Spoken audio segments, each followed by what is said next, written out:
এই হত্যাগুলো বন্ধ করার একমাত্র উপায় হলো কোরআনের বিধান, ইসলামের বিধান। আল্লাহ বলছে ওয়ালাকুম ফিল কিসাসি হায়াতুন ইয়া উলিল আলবাব, ও উলিল আলবাব, লুব্বুন মানে জ্ঞান, ও আকলওয়ালা মানুষ, ও বিবেকবান মানুষ, তোমাদের জন্য আমি কিসাসেই হায়াত রেখেছি। এটা কোরআনের অনেক বড় মুজিজা এই আয়াতটা। একদিকে বলতেছে কিসাস, আর একদিকে বলতেছে হায়াত রেখেছি। কিসাসের মধ্যেই হায়াত রেখেছি মানে কি, একজনকে যদি কিসাসের মাধ্যমে হত্যা করা হয় পুরা জাতি কি হয়ে যাবে, শিক্ষা পেয়ে যাবে। এটা হলো কিসাসের মধ্যেই হায়াত। ইসলাম এই জন্য কেসাসটা বলছে জনসম্মুখে, মাঠের মধ্যে। মানে হত্যা করবে খুব দ্রুত, কিন্তু রূপটা পড়বে মানুষের মধ্যে, চিত্রটা পড়বে খুবই ভয়ানক। হত্যা করবে খুব দ্রুত, এক কূপে, টাস করে এক কূপে। কেসাস মানে তাকে শোয়ায় এক কূপে, সে যেন কষ্ট না পায়, ধারালো ছুরি নিয়ে এক কূপে হত্যা করবে, কিন্তু জনসম্মুখে সবাই যেন দেখে, ওই রূপটা যেন সবার মধ্যে হবো, এভাবে এক কূপে মারি ফেলবে। আমরা ওই জায়গায় কেসাসকে বাদ দিয়ে আমরা হাই হাই এটা মানবতার লঙ্ঘন, আমরা এভাবে মানুষ হত্যা করলে, সৌদি আরবে যখন কেসাসের হায়াত দেয়, পশ্চিমারা কি করে, হাই হাই এটা তো কি মানবাধিকারের লঙ্ঘন, একটা মানুষকে এভাবে জলজাতা হত্যা করা হচ্ছে। হ্যাঁ, আমাদেরকে মানবাধিকার শেখাচ্ছে।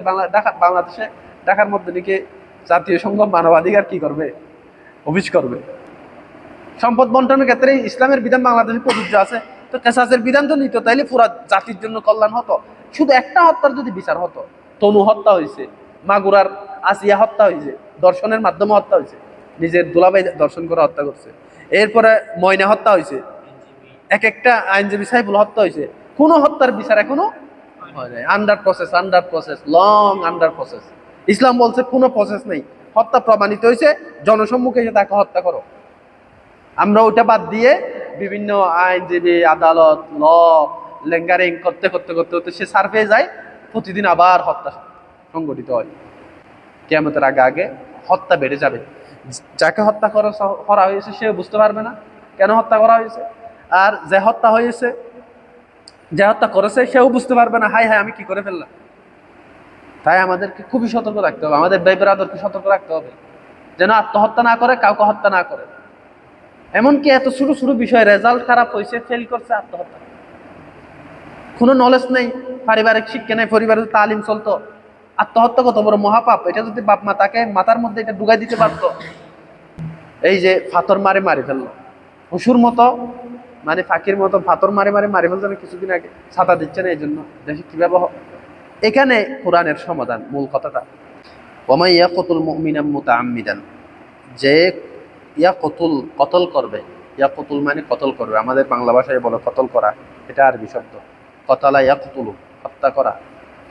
মুমিনান, কোন মুমিনকে যে হত্যা করবে, মুতাআম্মিদান, ইচ্ছা করে, ফাজাযাউহু জাহান্নাম, তার জাযা হলো, তার শাস্তি হলো জাহান্নাম। একদম কোরআনের সহ শব্দ এগুলো, একটাও কঠিন শব্দ নেই। আল্লাহ তাআলা আরো দমক দিচ্ছে, খালিদান ফিহা, সে জাহান্নামে চিরস্থায়ী থাকবে। কত বড় দমক দিচ্ছে, খালিদান ফিহা, জাহান্নামে চিরস্থায়ী থাকবে। ওয়া গাযিবাল্লাহু আলাইহি, আল্লাহর ক্রোধ তার উপর পড়বে। ওয়া লাআনাহু, আল্লাহর অভিশাপ তার উপর পড়বে। ওয়া আ'আদ্দা লাহু আযাবান আযীমা, আল্লাহ তার জন্য আরো আযাব আযীম, আরো বড় বড় শাস্তি তার জন্য জাহান্নামে তৈয়ার করে রেখেছেন। নাউযুবিল্লাহি মিন যালিক। এই মানব হত্যা, এটা কত বড় পাপ, এটা আমাদের এখনো মুসলমানের অনেকেই এটা ভালো করে জানেও না। কারণ এটা আল্লাহ তাআলা, এমনকি আত্মহত্যা এটা আরো মহাপাপ। আল্লাহ তাআলা কাউকে সৃষ্টি করছে, দুনিয়াতে পাঠাইছে, আপনি তাকে হত্যা করে দিলেন। আল্লাহ তাআলা আপনাকে সৃষ্টি করছে, আপনি আপনার মালিক নয়, আপনার মালিকও আল্লাহ তাআলা, তা আপনি আপনাকে হত্যা করতে পারবেন না, কারণ এটা আল্লাহ সৃষ্টি করছে। আল্লাহ সৃষ্টি আমরা সবাই।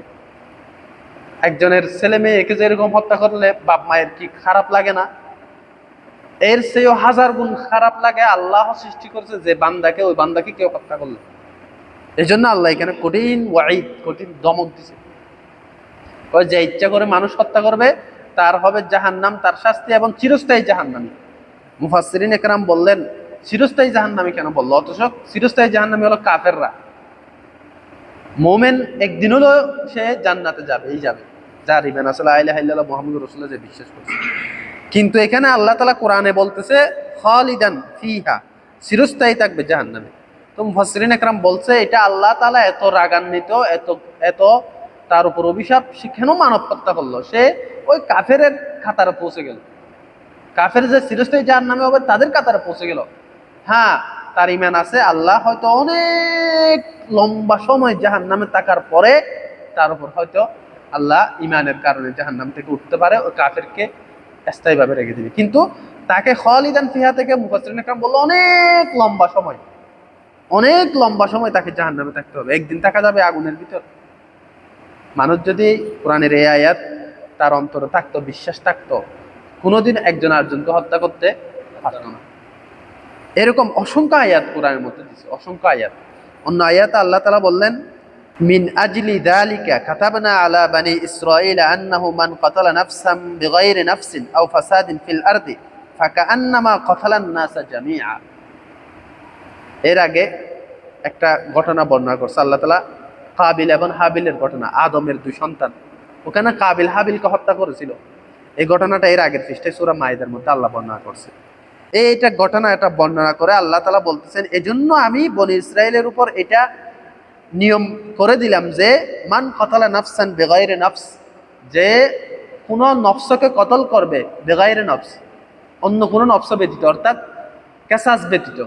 একটা নফসকে আরেকটা নফসের বিনিময়ে কতল করা যায়, কেসাসের বিনিময়ে।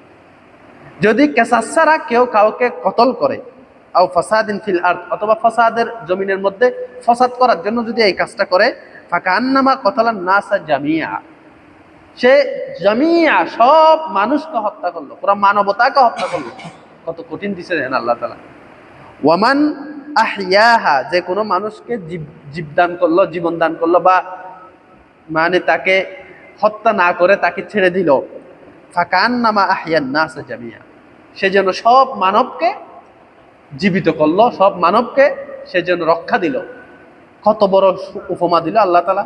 একটা মানুষ হত্যা করা মানে পুরা সব মানুষকে হত্যা করা, একটা মানুষকে জীবিত করা মানে পুরা মানবতাকে জীবিত করা। এর চেয়ে মানবতার বাণী কোরআনের চেয়ে পৃথিবীতে আর কোনো কিছু হতে পারে না। আকবরুল কাবায়ের, সবচেয়ে টপ বড় গুনাহ লিস্টের মধ্যে প্রথম হলো আল ইশরাক বিল্লাহ, আল্লাহর সাথে কি করা, শিরিক করা।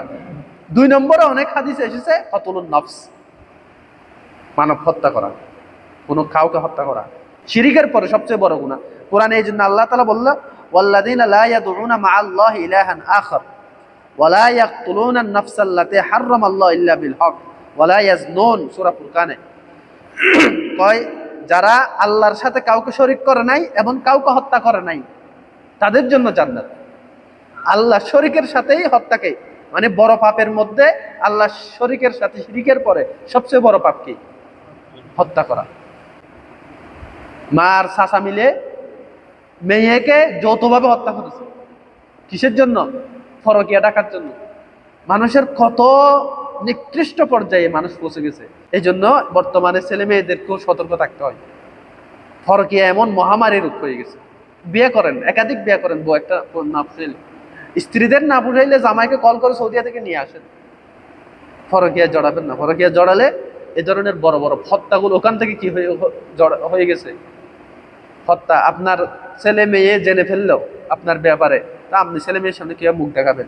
এই মুখ দেখাতে না পারে তাদেরকে হত্যা করবেন। এই জন্য অনেক ছোট ছেলে মেয়েদেরকে সতর্ক থাকতে হয়। বাপ মায়ের কোনো কিছু দেখলে এটা মানে কিভাবে হ্যান্ডেলিং করবে, এই ট্রেনিংও বর্তমানে দেওয়ার যুগ চলে আসছে। বাপ মায়ের কোনো কর্ম যদি কোনো ছেলে মেয়ের নজরে পড়ে, সে কিভাবে এটাকে হ্যান্ডেলিং করবে, এই যুগটা এখন চলে আসছে ট্রেনিং এটা দেওয়া। নাহলে তার জানের কি চলে আসবে, খতরা চলে আসবে। আল্লাহ তাআলা এই ফিতনার জমানায় আমাদেরকে এইসব হত্যাকাণ্ড থেকে যেন হেফাজত করে। এই হত্যাগুলো বন্ধ করার একমাত্র উপায় হলো কোরআনের বিধান, ইসলামের বিধান। আল্লাহ বলছে ওয়ালাকুম ফিল কিসাসি হায়াতুন ইয়া উলিল আলবাব, ও উলিল আলবাব। উলিল আলবাব মানে ও জ্ঞানবান, লুব্বুন মানে জ্ঞান, ও আকলওয়ালা মানুষ, ও বিবেকবান মানুষ, তোমাদের জন্য আমি কিসাসেই হায়াত রেখেছি। এটা কোরআনের অনেক বড় মুজিজা। এই আয়াতটা একদিকে বলতেছে কিসাস, আর একদিকে বলতেছে হায়াত রেখেছি। কিসাসের মধ্যেই হায়াত রেখেছি মানে কি, একজনকে যদি কিসাসের মাধ্যমে হত্যা করা হয় পুরা জাতি কি হয়ে যাবে, শিক্ষা পেয়ে যাবে। এটা হলো কিসাসের মধ্যেই হায়াত। ইসলাম এই জন্য কিসাসটা বলছে জনসম্মুখে, মাঠের মধ্যে, মানে হত্যা করবে খুব দ্রুত, কিন্তু রূপটা পড়বে মানুষের মধ্যে, চিত্রটা পড়বে খুবই ভয়ানক। হত্যা করবে খুব দ্রুত, এক কূপে, টাস করে এক কূপে। কেসাস মানে তাকে শোয়ায় এক কূপে, সে যেন কষ্ট না পায়, ধারালো ছুরি নিয়ে এক কূপে হত্যা করবে, কিন্তু জনসম্মুখে সবাই যেন দেখে, ওই রূপটা যেন সবার মধ্যে হবো, এভাবে এক কূপে মারে ফেলবে। আমরা ওই জায়গায় কেসাসকে বাদ দিয়ে আমরা হাই হাই এটা মানবতার লঙ্ঘন, আমরা এভাবে মানুষ হত্যা করলে, সৌদি আরবে যখন কেসাসের হায়াত দেয়, পশ্চিমারা কি করে, হাই হাই এটা তো কি মানবাধিকারের লঙ্ঘন, একটা মানুষকে এভাবে জলজাতা হত্যা করা হচ্ছে। হ্যাঁ, আমাদেরকে মানবাধিকার শেখাচ্ছে। বাংলাদেশে, ঢাকার মধ্যে নাকি জাতীয় সংঘ মানবাধিকার কি করবে, অফিস করবে। কেসাস করতে গেলে শরিয়া আইন লাগবে। শরিয়া আইন এটা ইসলামী হুকুমতের মাধ্যমে হবে। অন্তত ইসলামী হুকুমত না থাকলেও বাংলাদেশ সরকার তো এটা নিতে পারে, ইসলামের অনেক বিধান নিছে না, ইসলামের মিরাজ বন্টনের, সম্পদ বন্টনের বিধানগুলো নিছে না, কেসাসের বিধান নিতে পারে। সম্পদ বন্টনের ক্ষেত্রে ইসলামের বিধান বাংলাদেশে প্রযোজ্য আছে, তো কেসাসের বিধান তো নিত, তাইলে পুরা জাতির জন্য কল্যাণ হতো। শুধু একটা হত্যার যদি বিচার হতো, তনু হত্যা হয়েছে, মাগুরার আসিয়া হত্যা হয়েছে, দর্শনের মাধ্যমে হত্যা হয়েছে, নিজের দুলাভাই দর্শন করে হত্যা করছে, এরপরে ময়না হত্যা হয়েছে, এক একটা আইনজীবী সাহেবুল হত্যা হয়েছে, কোনো হত্যার বিচার এখনো হয় নাই। Under process, long under process. ইসলাম বলছে কোনো প্রসেস নেই, হত্যা প্রমাণিত হয়েছে, জনসম্মুখে এসে তাকে হত্যা করো। আমরা ওটা বাদ দিয়ে বিভিন্ন আইনজীবী, আদালত, লেঙ্গারিং করতে করতে করতে করতে সে সার্ভে যায়, প্রতিদিন আবার হত্যা সংগঠিত হয়। আর মৃত্যুদণ্ডের সিস্টেম ইসলাম যেটা দিছে ওটাকে না নিয়ে আমরা দিছি ফাঁসিটা। ফাঁসি হলে যে মানুষটা ফাঁসি হয় তার যে কষ্ট হয়, গলা ভিতরে নিঃশ্বাস বন্ধ হয়ে সে মারা যায়, ওটা রোগ পড়ে না মানুষের কাছে, মানুষকে তো এটা দেখাইও না, গোপন জায়গায় করে। কিন্তু কেসাস হলো জনসম্মুখে এক কূপে মেরে ফেলা, সে টাস করে মারা গেল, কিন্তু রোগটা পড়লো মানুষের কাছে বিশাল একটা ভয়ঙ্কর একটা রোগ পড়লো। তা আমরা যতই ইসলামের আইন থেকে দূরে যাব, তত আমাদের অশান্তি বাড়বে। তাই দেশবাসীরও উচিত ইসলামের আইনকে গ্রহণ করে এই হত্যাকাণ্ড বন্ধ করা, নাইলে কেউ নিরাপদ থাকবে না। আর যারা মানবাধিকার সংস্থার অফিস করতে, জাতীয় সংঘের, তাদেরও উচিত, এই আজকে গাজার মধ্যে এত মানুষ মারা যাচ্ছে, তাদের ওখানে মানবাধিকারের কোনো কি নেই, বলি নেই, কোনো আওয়াজ নেই। ওখানে আফগানিস্তানে নাকি মানবাধিকার লঙ্ঘন হয়েছে, আফগানিস্তানের যিনি প্রধান, ওনার বিরুদ্ধে আন্তর্জাতিক আইসিসি আদালত থেকে একটা গ্রেফতারি পরোয়ানা জারি করছে। তা আফগানিরা একেবারে তাদের মুখের উপর দাঁত ভাঙ্গা জবাব দিচ্ছে, বেড়া তোরা গাজার মধ্যে এত ফিলিস্তিনের মানুষ মারে, নারী শিশু মরে, ওখানে কোনো মানবাধিকারের কোনো অপরাধ ট্রাইব্যুনাল নেই, কোনো বিচার নেই। আফগানিস্তানে মেয়েদেরকে তারা নিজেদের মতো কন্ট্রোলে রাখতেছে, ওখানে গিয়ে মানবাধিকার লঙ্ঘন হচ্ছে, মানে তাদের গ্রেফতারি পরোয়ানা। আফগানরা বলতো আমরা আইসিসি চিনি না, আমরা এগুলো ফাত্তা দিই না, এগুলো বলি না, আমরা এগুলো স্বীকৃতি দিই না। ওই যেভাবে এখানে জালেম সরকাররা যেভাবে বাংলাদেশের আলেম ওলামাদের বিরুদ্ধে ফাঁসির রায় দিছে, আন্তর্জাতিক অপরাধ ট্রাইব্যুনাল করে, ওরাও অপরাধ ট্রাইব্যুনাল করে আফগানিদের বিরুদ্ধে এখন রায় দিচ্ছে। তা আফগানিদের তো সামর্থ্য আছে, ওরা বলে এগুলো আমরা চিনি না, এগুলো আমরা বলি না, এগুলো ফাত্তা দিই না। এই যদি বাংলাদেশেরও সুযোগ থাকতো এটা বলতে পারলে, তাইলে হয়ে যেত। আমাদের দরকার নেই এখানে মানবাধিকার সংস্থার, প্রয়োজন নেই। ফিলিস্তিনে বাদেন, মানবাধিকার সংস্থার অফিস করা দরকার কোথায়? গাজার মধ্যে, ফিলিস্তিনের মধ্যে। বাংলাদেশে এটা করা দরকার যে শরিয়া আইন বাস্তবায়ন করা, কেসাস, তাইলে হত্যাকাণ্ড বন্ধ হবে, এর আগে হত্যাকাণ্ড বন্ধ হবে না। এটাকে বলছে কতল খতা। এই জন্য এখানে আমি যেটা আয়াত পড়েছি, এটা হলো যে ইচ্ছা করে কাউকে হত্যা করেছে, আমার ইয়াকুল মুমিনা মুতাআম্মিদান। আপনি যেটা প্রশ্ন করছেন এটা হলো কতল খতা, বলা হয় আমি ইচ্ছা করি নাই, সে মারা গেছে। মুসা আলাইহিস সালাম একজনকে এরকম থাপ্পড় দিয়েছিল, সে মারা গেছে, তারপরে আল্লাহর কাছে ক্ষমা চাইতে হবে আপনাকে, তারপরে আল্লাহর কাছে ক্ষমা চাইতে হবে, এবং ওর দিয়ত দিতে হবে। ওর অভিভাবক বা যারা আছে তাদেরকে মানে একটা বড় অঙ্কের জরিমানা, এখানে কোরআনের ফাতাহরিরু রকবাতিন, অথবা গোলাম আজাদ করো, অথবা তাদেরকে ওয়াদিয়াতুন মুসাল্লামা, উভয়ের কম্প্রোমাইজের মাধ্যমে, একটা সামাজিক বিচারের মাধ্যমে তাদেরকে একটা মুক্তিপণ দিতে হবে, একটা দিয়ত দিতে হবে। একটা আপনি জলজাত একটা যুবককে মেরে ফেলেন, এর একটা গিয়া ছিল না, ভবিষ্যৎ ছিল না, এখানে আপনাকে একটা টাকা দিতে হবে। আর যদি ইচ্ছা করে মারেন তাহলে দিয়ত এগুলো কোনো ফাংশন নেই, কেসাস। হ্যাঁ, যদি ওনারা মাফ করে দেয় অথবা ওনাদেরকে তখন আপনি টাকা দিয়ে কম্প্রোমাইজ করতে পারেন, তাইলে ভিন্ন কথা, নাইলে কেসাস। কেসাসটাই হলো সবচেয়ে কি সুন্দর, পুরা মানুষ যাতে কি হয়ে যায়, শিক্ষা পেয়ে যায়। তাই ইসলামের বিধানগুলো মানতে হবে, আর আমরাও যেন আমাদের দ্বারা কোনোদিন হত্যাকাণ্ড যেন কি না হয়, সংগঠিত না হয়, সতর্ক রাখতে হবে। এখানে ধরেন ভুলে কেউ হত্যা করে ফেলছে কাউকে, এখন ছাড় পাওয়ার এটা তোবার মতো খানদানি তোবা হলে ছাড় পাবে, তোবার মতো তোবা হতে হবে, ফিরে আসতে হবে। ফিরে আসতে হবে। এবং যাদেরকে হত্যা করেছে, একটা হাদিস শরীফে এসেছে কিয়ামতের মাঠে যে যাকে হত্যা করেছে তার লাশ কাঁধে নিয়ে ঘুরতে হবে তাকে হাসরের মাঠে। হাসরের মাঠে এমনিই তো করুণ পরিস্থিতি, ওই যাকে হত্যা করা হয়েছে তার লাশ কাঁধে নিয়ে ঘুরতে হবে হাসরের মাঠে। লম্বা একটা মানে কষ্ট বুক করে এরপরে আল্লাহ ক্ষমা করলে, মানে আপনি যদি খানদানি তোবা করতে পারেন, তোবার মতো তোবা আল্লাহকে রাজি করতে পারেন, আল্লাহ ক্ষমা করলে আল্লাহ সবকিছু পারে, ইন্নাল্লাহু আলা কুল্লি শাইইন কদির, তাইলে সে পার পাবে। ফিরে আসতে চাইলে তার এখন তওবা তোবার সুযোগ আছে, কিন্তু এটা হলো খানদানি তোবা হতে হবে। এটা এমনি আমি তোবা করলাম এরকম মনে হচ্ছে। পাপ যত ওয়াইট হবে, পাপের যত ওজন হবে, তোবা তত এরকম শক্তিশালী তোবা হতে হবে। শক্তিশালী তোবা যদি আপনি করেন তাহলে আল্লাহ ক্ষমা করতে পারেন। হ্যাঁ, পরিবারের কাছে মাপ চাইতে হবে, তাদেরকে কনভিন্স করতে হবে, তাদের গোলামি করতে হবে। যা আমি আপনার ছেলে মারি ফেলছি, আমি তোবা করছি, আমি আল্লাহর কাছেও ক্ষমা চাই, আপনাদের কি করতে হবে? আপনাদের তো আমার টাকা দেওয়ার টাকা নেই, আমি আপনাদের গোলামি করব। আর যদি টাকা দেওয়ার টাকা থাকে, আমি আপনাদেরকে 10 কোটি টাকা দিলাম, 1 কোটি টাকা দিলাম, তারপরও যা লাগে তা আমি দিব, আপনাদের সেবা করব, আপনারা আমাকে মানে ক্ষমা করে দেন। এভাবে মানে নিজেকে সেভাবে কি করতে হবে, সঁপে দিতে হবে।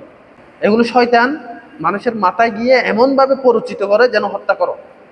মানুষ হত্যা করতে আসলে চাই না, করে অনেক অনুতপ্ত হয়, কিন্তু যখন রাগ উঠে, রাগের সময় নাকি শয়তান মানুষের মাথায় গিয়ে বসে হাসে, এবং শয়তান খুব পাওয়ারফুল হয়ে যায় রাগের সময়। যে কোনো সময় রাগকে কন্ট্রোল করা, মানুষকে হত্যা করা। আর দা ছুরি থাকলে ওই হজ্জা বাজিলে রাগ উঠিলে ধাম করে মারি দেয়, তখন শয়তান মাথার উপর থাকে, পরে আফসোস করে, কিন্তু আফসোস করে আর কি নেই। আপনি মানুষ